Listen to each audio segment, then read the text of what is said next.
Lok Sabha speaker Om Birla తొలగింపుపై ప్రతిపక్షాలు ప్రవేశపెట్టిన అవిశ్వాస తీర్మానంపై చర్చ కొనసాగుతోంది. కాంగ్రెస్ ఎంపీ మహమ్మద్ జావేద్ ఈ తీర్మానాన్ని సభలో ప్రవేశపెట్టారు. దీనిపై చర్చ కోసం 10 గంటల సమయం కేటాయించారు. అనంతరం తీర్మానంపై ఓటింగ్ నిర్వహించనున్నారు. అయితే ఈ తీర్మానంపై చర్చ సందర్భంగా ప్రత్యేక స్పీకర్ను నియమించాలని ప్రతిపక్షాలు పట్టుబట్టాయి. దీంతో కేంద్రం సీనియర్ ఎంపీ చైర్పర్సన్ ప్యానెల్ సభ్యుడు జగదాంబికా పాల్ను నియమించింది. ప్రస్తుతం ఆయన నేతృత్వంలో తీర్మానంపై లోక్సభ చర్చ కొనసాగుతోంది. ప్రతిపక్షాల తరఫున కాంగ్రెస్ ఎంపీ గౌరవ్ గొగోయ్ మాట్లాడారు. భారత్ అమెరికా వాణిజ్య ఒప్పందం సహా పలు అంశాలపై లోక్సభ ప్రతిపక్ష నేత రాహుల్ గాంధీకి మాట్లాడేందుకు యత్నించారని, కానీ స్పీకర్ అనుమతి ఇవ్వలేదని అన్నారు. ప్రతిపక్ష ఇండియా కూటమికి లోక్సభలో సుమారు 200 మంది సభ్యులు ఉన్నప్పటికీ డిప్యూటీ స్పీకర్ లేరని అన్నారు. డిప్యూటీ స్పీకర్ లేకుండా సభ ఎలా నడుస్తుందో దేశ ప్రజలు చూడాలన్నారు.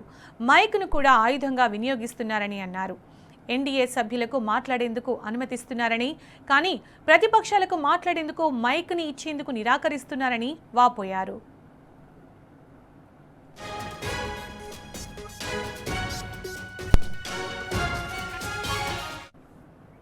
ఇక ఇదే అంశానికి సంబంధించి అప్డేట్స్ మా ప్రతినిధి ప్రదీప్ ద్వారా తెలుసుకుందాం. ప్రదీప్, లోక్సభ స్పీకర్ పై అవిశ్వాస తీర్మానానికి సంబంధించి మీ దగ్గరున్న సమాచారం ఏంటి?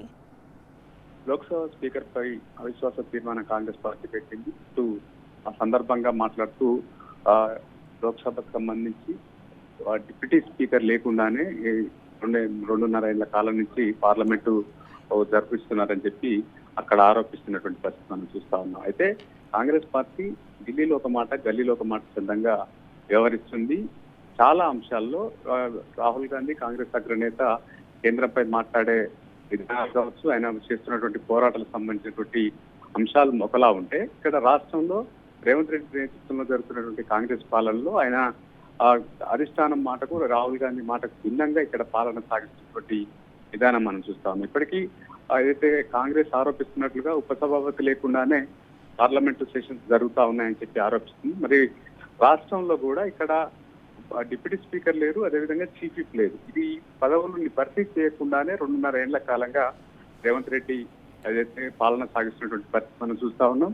అటు ఢిల్లీలో ప్రశ్నించినటువంటి కాంగ్రెస్ పార్టీ ఇక్కడ రాష్ట్రంలో ఎందుకు అమలు చేయడం లేదన్నటువంటి చర్చ కూడా వస్తున్నటువంటి ప్రశ్న వస్తున్నటువంటి సందర్భం. అయితే ఇటువంటి అంశాలు అనేకంగా ఉన్నాయి. మొత్తానికి ఢిల్లీలో ఒక రకంగా, గల్లీలో మరొక రకంగా వివరిస్తున్నటువంటి విధానం, కేంద్రం పైన రాహుల్ గాంధీ ప్రతి సందర్భంలో రాజ్యాంగాన్ని పట్టుకుని ప్రజాస్వామ్యం కూని అవుతుందని చెప్పి మాట్లాడుతున్నటువంటి పరిస్థితి. ఇటు రాష్ట్రంలో అందుకు భిన్నంగా ఏదైతే రాహుల్ గాంధీ మాట్లాడిన దానికంటే భిన్నంగా వ్యవహరిస్తున్నటువంటి విధానాలు మనం చూస్తాం. ముందు నుంచి రేవంత్ రెడ్డి ముఖ్యంగా కాంగ్రెస్ అధిష్టానం తీసుకుంటున్నటువంటి నిర్ణయాలు, పార్టీ ఫిరాయింపుల అంశం కావచ్చు, అనేక అంశాలకు సంబంధించి ఆయన వ్యవహరిస్తున్నటువంటి తీరు, కాంగ్రెస్ పార్టీ ద్వంద్వ విధానం, ద్వంద్వ వైఖరి స్పష్టం అవుతుందన్నటువంటి విమర్శ వినిపిస్తా ఉంది.